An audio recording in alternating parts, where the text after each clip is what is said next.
So this is going to be one of those videos where I need to be careful. Not because it's controversial, but because it's too familiar. So this isn't a hit piece, this isn't drama, this isn't me subtweeting someone and pretending I'm not. This is commentary and observation.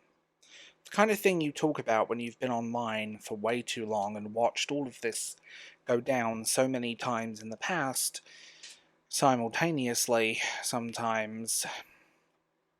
You've seen it all. So, I'm going to talk about a writer, but I'm also going to talk about several other writers. This isn't just a uniquely them problem. It's also been my problem. So everyone's going to remain completely nameless, partly out of respect, and partly because, like I said, this could be a lot of people, and it is a lot of people, and it's been me too. I'm Dov James. Let's get into it. Like, sub, do the usual. Membership, Patreon, all of that jazz is available if you want to support this channel. So let's just get into it, shall we? If you think this is about you, it probably isn't, and if it is, well, sit with it. There are persons who spend a lot of time hopping platforms.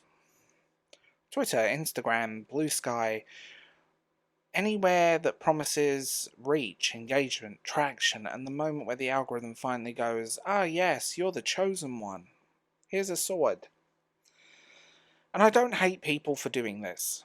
I'm not saying this out of spite, and I'm not saying it because I think I'm better than them. I'm saying it because I've watched it happen in real time too many times, and it's kind of painful.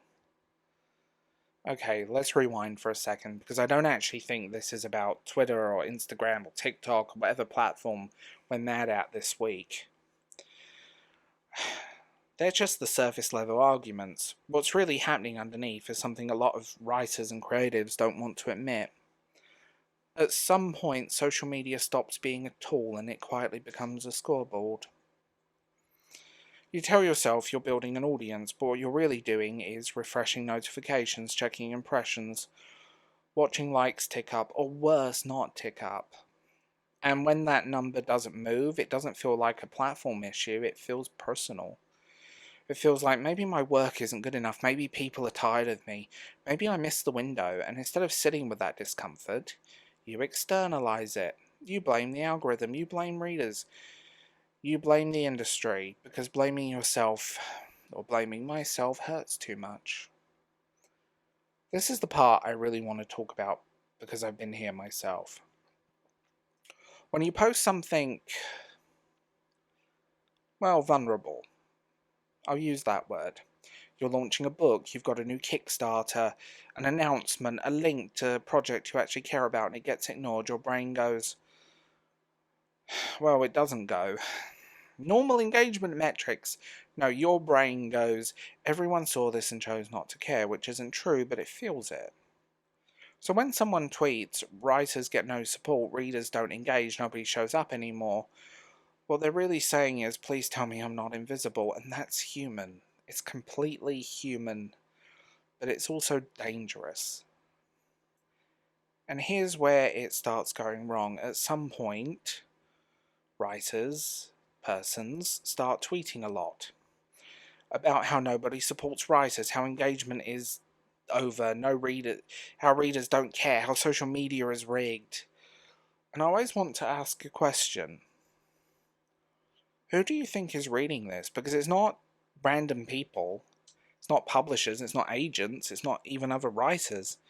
It's your existing audience. A small group of people already followed you. The people who already liked your work enough to stick around. So when you tweet things that basically amount to none of you care, nobody shows up, engagement is over because people are lazy, you're yelling at the only people who clicked follow in the first place, so on the outside it looks bad. Here's a really cruel mathematical thing about the internet that most people don't realise. Most people don't like posts, most people don't comment, most people don't retweet. They read, they scroll, they move on. That doesn't mean they hate you, it doesn't mean they aren't interested. It just means passive consumption is the default now. And when you frame that silence as betrayal, you create an enemy that doesn't exist anymore. Worse, you teach your audience that engaging with you comes with emotional risk, and nobody wants to accidentally step into someone else's meltdown. But there are more layers to this, and this is where people get uncomfortable. Because engagement doesn't always disappear because of the algorithm. Sometimes people stop engaging because they don't feel welcome anymore. And I want to be very clear here, I'm not taking sides, I'm not telling anyone what they should believe, and I'm not saying writers can't talk about politics. I'm talking about reader behaviour. Because a lot of people do this, alongside the algorithm complaints, has also started lecturing their audiences a lot.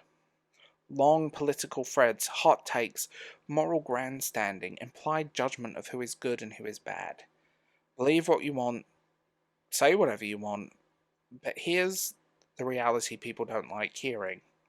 Most readers are not looking to be politically educated by an author whose book they just wanted to buy and want to know when your next one is out. They're not there to be scolded.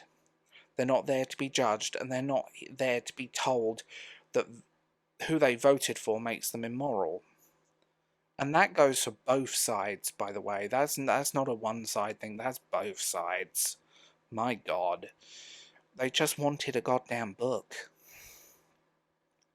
Readers don't announce they're put off. They don't argue. They don't quote tweet you with a manifesto. They mute, they unfollow. They stop clicking. From the creator side, it looks like the algorithm killed your reach. From the reader side, it's self-preservation, and I've been here as a reader.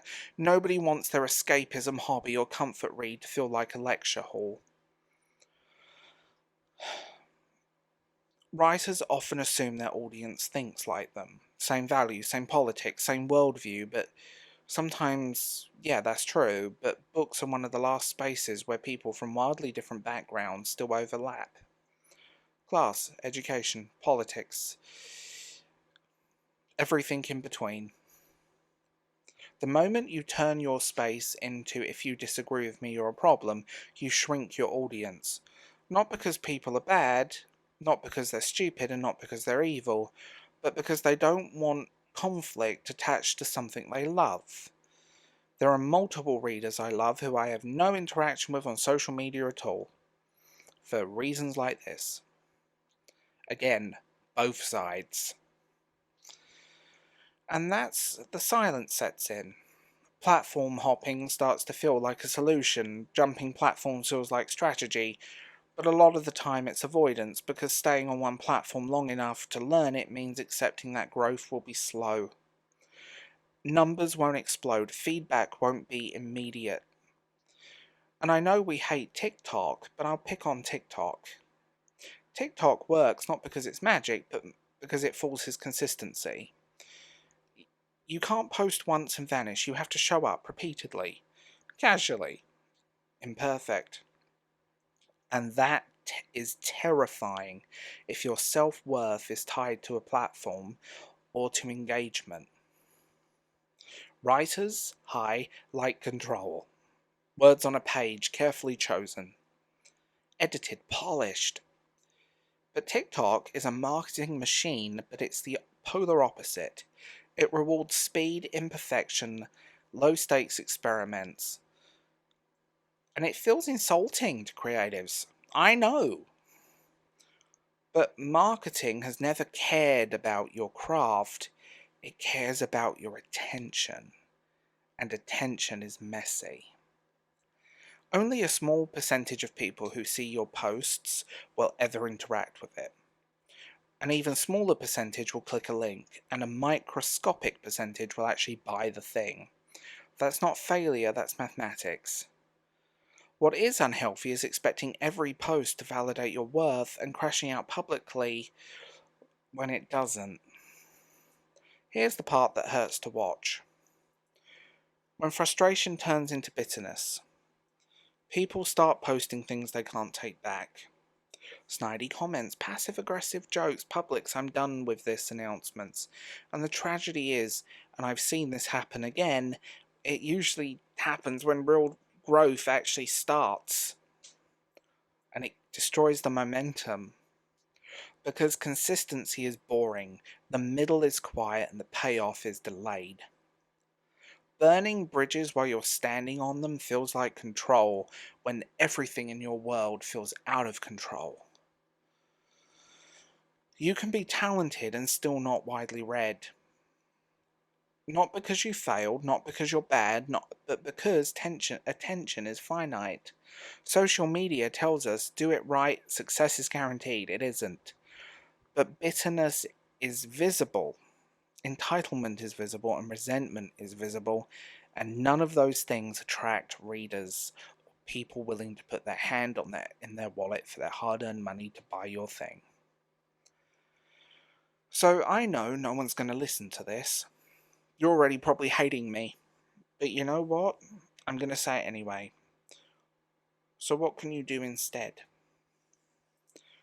You separate the work from the noise. You stop treating platforms like judges. You stop treating silence like rejection. And you stop punishing the people who stayed. You show up quietly. You experiment without announcing it. You market without asking for emotional validation in return. And yeah, that's harder than tweeting about how unfair everything is. It's also how you survive. It's how you'll still be painting, writing, singing, hosting a podcast 5 years from now. And if you're frustrated right now, I see you. I've been you. Just don't turn that frustration into something that chases people away. Because readers don't leave loudly, they just stop coming back. I'm Dov James, and this was the Baldbookgeek. And sometimes the algorithm isn't your enemy. It's just not your therapist. And it shouldn't be your therapist.